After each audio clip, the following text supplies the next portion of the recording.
I'm Ashlynn Thomas, and this is my audience, my brother Drew. So you've probably seen the Disney classic, The Little Mermaid, and you probably remember the part where she gives up her voice in exchange for becoming a human for 3 days. Well, I'm Ashlynn Thomas, like I said, and I gave up my voice for 297 days. So take that, Ariel. I was a missionary for the Church of Jesus Christ of Latter-day Saints when I hemorrhaged my vocal cords and was prescribed half-day vocal rest for the next 9 months. As this went on, I realized I didn't really know who I was without my words. I felt like I lost my identity. And so today, while I speak to you, I'd like you to reflect on who you are, even without your words. Beyond all that, who you really are deep down. So when I really dove into that for myself, I realized a couple of things. I realized, one, I'm a pretty chatty person.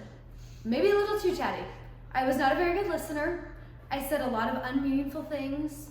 I realized I didn't have a lot of hobbies that I like to do by myself or without talking.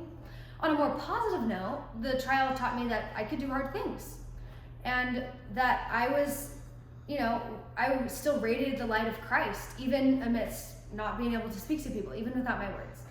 And so what this helps me become is it helps me become more aware of the people around me, right? I was more in tune with what people needed because I was less focused on myself and less focused on impressing others or showing off to people. But in the same way, that gave me some empathy for the shy kid, the excluded kid, the person who always gets talked over. It really gave me a lot of empathy for that.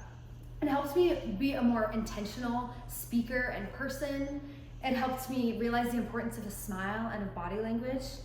So I would like all of you guys to take a step back and evaluate yourself.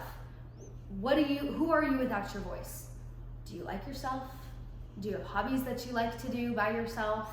Things that you can do without talking to other people? What's important to you? What do you value? Who are you without your words? Although most of us will never have to undergo vocal rest in this life, we all have experienced times where we've been excluded or talked over or ignored, and that's when who we are really matters.